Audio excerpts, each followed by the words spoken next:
जय हिंद साथियों। एक तरफा कानून के नज़ारे आप देख रहे होंगे। आज मैंने एक वीडियो देखी जिसमें एक वकील एक पीड़िता को मार रहा है। पीड़िता तो नहीं, मैं कहूँगा झूठा केस करने वाली को। खुलेआम उसकी वीडियो आप फेसबुक पर देख सकते हैं। एक लड़का ऐसा है जो कह रहा है मेरी बीवी की उम्र 22 साल की है। वो भी फेसबुक के ऊपर वीडियो है जिसमें वो कहता है कि वो स्पा में काम करती है। भगवान जाने क्या है। आप एक चीज ध्यान से देखिए, पुरुष को स्त्री फंसाती है। पुरुष की हिम्मत नहीं है किसी स्त्री को फंसा सके। जब जब घेरा डाला है, स्त्री ने पुरुष पर जाल फेंका है और उसको फंसाया है। शादीशुदा औरत श्रृंगार करती है, समझ में आता है। कुंवारी लड़कियां जो श्रृंगार करती हैं वो समझ में आता है। किस लिए? जाल फेंकने के लिए। 3-4 अच्छे अमीर लड़कों पर जाल फेंका जाता है, फिर जो सबसे शरीफ होता है उसको फंसाया जाता है। अपनी गरीबी की दुहाई देते हुए उससे शादी की जाती है। फिर समय आता है उसकी माँ को, बहन को, पूरे परिवार को अच्छी तरह से निचोड़ के उनका रस निकाला जाए।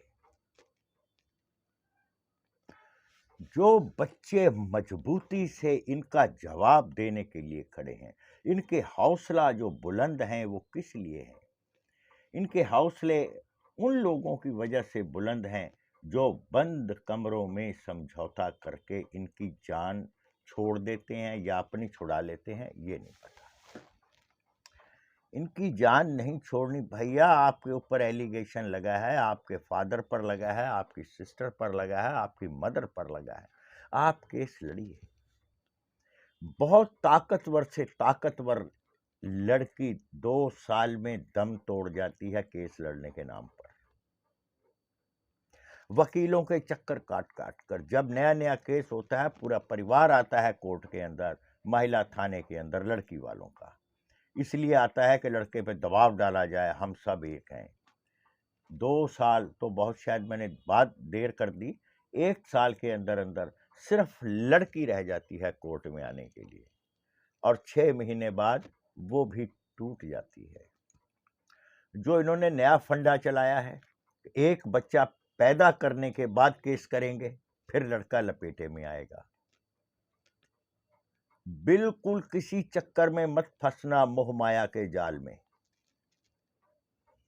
आप के ऊपर केस हुआ है, आपके ऊपर एलिगेशन लगे हैं, आप उसकी सफाई मांगिए।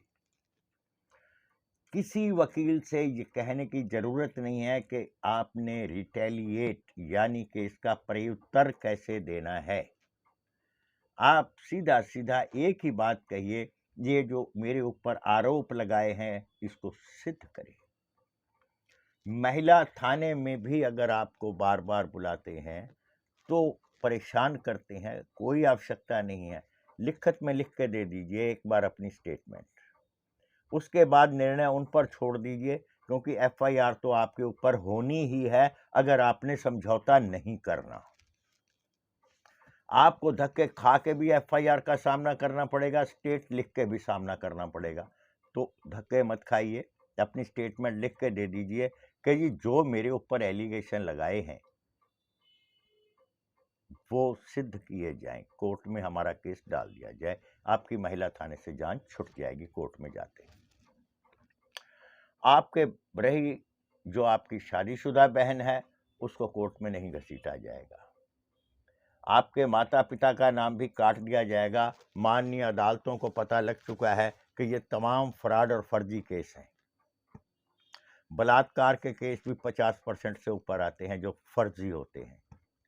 धंधा बना रखा है इन्होंने, लेकिन जिस दिन इस धंधे का सामना करोगे, यकीन जानिए ये गिड़गिड़ाती हुई नजर आएंगी आपके सामने। बस थोड़ा सा धैर्य रखें। जितने आपने सिर्फ सफाई मांगनी है, रिटेलिएट तो आप कर ही नहीं सकते क्योंकि आपके पास कानून ही नहीं है। और दूसरा जो सबसे बड़ी मैं बात कहना चाहता हूँ, एक कोई भाई है, वो कहता है कि आशिक पति या आशिक पुरुष या क्या मैं नहीं जानता, 497 के बारे में गलत बोलता है वो। उसको बोलना चाहिए माशूक पत्नी, ऐसी पत्नी जो बसे बसाए घर में जाकर के परिवारों को उजाड़ती है। एक औरत जो अपने पति से केस लड़ रही है, वो किसी शरीफ बच्चे को ढूंढती है जिसका घर बहुत अच्छी तरह से बस रहा है, फिर उस घर में जाकर वो सेंध लगाती है। यानी स्त्री ही स्त्री की दुश्मन है, पुरुष तो चक्की में बेमतलब का पिसता है। उन लोगों को ये समझ में आनी चाहिए कि पुरुष को पीसा जाता है। एक्चुअल में क्राइम जो है वो औरत करती है, जो किसी पति को फंसाती है, किसी हरे भरे परिवार में सूखा लेकर आती है, वो औरत दोषी है। औरत वहां भी दोषी है, औरत वहां भी दोषी है जहां वो झूठा केस करती है।